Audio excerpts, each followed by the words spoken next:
They started out as empty pie tins and evolved into highly tuned instruments. Today, there's a frisbee for almost everything. Frisbees for frisbee golf, frisbees to throw to your dog, frisbees to play catch with, and of course, frisbees to play ultimate. Ultimate, as a sport, is a culture all of its own. Played without refs and dependent on the spirit of the game, it's unlike anything you've ever encountered. Ultimate is a non-contact sport, played with 7 on a team. The goal of the game is simple: catch the frisbee in the end zone to score points.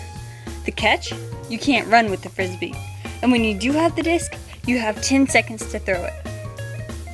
We've decided to take a closer look at frisbees and the people who use them. In this case, ultimate players. We've come to the 3rd largest co-ed ultimate frisbee tournament in the world, Poultry Days.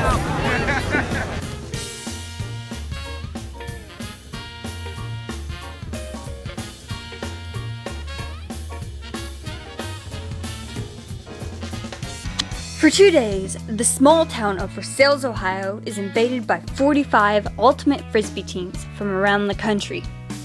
They become a part of the town's larger festival. Only at Poultry Days can you find such a crazy mixture of carnival rides, chicken dinners, parades, and of course, ultimate players. That's why we decided Poultry Days would be the perfect place to start an in-depth analysis of the relationship between frisbees and the people who are in their constant company. There is over 4.9 million ultimate players in the US. Of those, there are roughly 2,000 ultimate players at Poultry Days, teams and spectators combined. So what does it cost to play ultimate frisbee? The recorded average that an ultimate player spends on playing ultimate is about $1,000 a year. Let's see if the ultimate players at Poultry Days match up. How has your frisbee affected your financial life? Ooh. Very adversely. Probably spent $50,000 in the 12 years that I played it. Ooh, my financial life. Poorly. Yeah, it's no good. Oh, it's down in the tanker, man. My credit cards are maxed. Well, whenever you are traveling, the majority of the weekends in your summer to go play frisbee somewhere or spend time with your frisbee, it gets very costly. And it's not the frisbee that costs the money. It's going places with the frisbee. So, they're very demanding, the frisbees. Not that much, I don't think. Yeah, no, I think because when I play I play in college and we get reimbursed for most everything. So financially, I'm about even. A 175-gram ultimate disc is one item every ultimate player owns. The question is, how much of the money spent on ultimate is used to buy actual frisbees? Approximately how many frisbees are you involved with currently? Okay, so I got married and that really cut down on it. True story. 25, I don't know, something like that, a lot. Because the wife made me get rid of about half of them. So I'm probably like 30, give or take. Probably a solid collection of about 75 plus discs at my house. Box of probably 50 of them. I have a stack of 20 at home that are my best friends. I have a bag full of them in my trunk. So none of them know about each other. So yeah, we're in the double digits at least, right? Exactly. If there's an average of 30 frisbees for each player, combined there would be 60,000 frisbees at Poultry Days. If we took it even bigger, let's say all the ultimate players in the USA, we'd get 1,440,000,000 frisbees. That's a lot of ultimate discs. So what do players do with all the extra frisbees? It turns out the 175-gram disc has more than one use.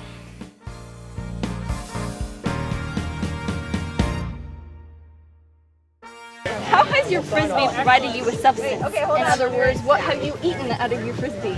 Oh my goodness. There's been so many substances that I've eaten out of a frisbee. Anything that I eat when I go camping, that's my plate. We kind of have a, natural foods kind of vibe sometimes, so carrots and hummus are always a favorite. Sometimes I'll eat my Doritos when I'm really hungry at night. I took my frisbee backpacking in New Mexico for 2 weeks and I ate everything out of it. And of course, any beverage. Do you know that you can fit a can of whatever, pop, beer, whatever, you can fit 4 of them in one frisbee. No, I didn't know You that. really can Wow. fit 4 of them in Four one of them, frisbee. okay. Yep. Wow. They're all like instant meals. So I take toast in my car to work, And goldfish. and I've drank a lot of gin out of my frisbee. Has your frisbee ever helped you get a girlfriend? I used to write your phone number on the bottom of it, and Terrell can go fishing, is what we call it, and he'll throw it out, and you do the most ridiculous grab you can ever make, and then show her your number. It has not. It never worked. Never. Change that! Mwah! You know what? I'm the luckiest man in the world frisbee? right now. Maxine, right there. Has it? Yes. Yeah. All the time, actually. Apparently, this frisbee has helped quite a bit. Have you ever used your frisbee to protect you from the elements? Rain, definitely the main one. Yeah, rain, for sure. I think we actually used it also as a sled when it was snowed at one tournament in North of Cincinnati. So that's kind of using it with the elements, not against the elements. Yeah. How do you feel your frisbee has affected the economy and climate change? Oh, climate change, I like it. I think they're good. They're good for climate change. I think that their spinning motion reduces the heat that bounces off of the ozone layer. Economy, discs are a great market. Scientists maintain that that's how it works. The climate change, that's a good question. I'm not quite sure. I think ultimate people are pretty green friendly. But the economy, I think it's definitely boosted the economy here locally for Poultry Days. If it wasn't for the Ultimate Frisbee tournament, they wouldn't be selling as much. It's very laid back, very green, very economical. It's chicken dinners and food at the IGA and beer at the drive-thrus and stuff. So definitely it's been a very positive impact. We do face a serious question in the sport whether we want to be sustainable and have our frisbees be biodegradable, that we could just bury them at the end. So it's something that we tackle every day. Right. Have you ever used your frisbee for self-defense? Was he not there? No, but for vengeance. I threw it at a raccoon at a campsite. Self-defense. Yes, I once killed a flying chicken. I would say so. Yes. Yes. Every throw Tom has is a self-defensive throw. It is. Ultimate Frisbee began in the 1960s. What's kept the Frisbee spinning? How do you feel your frisbee has made you a better person? Well, I think I'd like to go back to something my father once said. Has shown the importance of friendships and relationships. When he came to one of our tournaments, as you know, the frisbee's round. I think you make really great long-term bonds with people that you play with, and this team is people that I've known for almost 20 years. And sometimes when it spins, it symbolizes the circle of life, if you will. Everything comes back around to you in the end. And so I think that's taught me a lot of strong lessons about my life, and I'll live with that forever. My frisbee has made me a better person because it makes me appreciate events like this, where I get to see my friends who've moved away from all over the country and realize why we do this. Ultimate teammates create ultimate bonds. Traveling around the state and around the country, you're with your teammates on and off the field. Working together and getting along is key. One team who has this mastered is the group of people that run the Poultry Days Ultimate Tournament. In reality, they aren't just a group of people.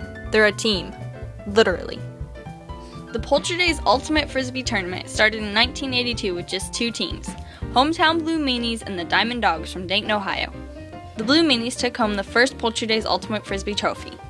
A few years later, Jeff Wark from the Blue Meanies team began running the tournament. Shortly after, he was diagnosed with leukemia and died in 1989. Thanks to Jeff's influence, the Blue Meanies took over the Poultry Days tournament, dedicating it to Jeff Wark and donating the profits to the Leukemia Society. The tournament has grown from just 2 Ultimate Frisbee teams in 1982 to 70 Ultimate teams at its largest. Today, more than just the original Blue Meanies teammates run the tournament. Their wives, kids, parents, brothers, and sisters have all put aside one weekend for the past 21 years, making unforgettable memories, lifetime friendships, and an ultimate tournament.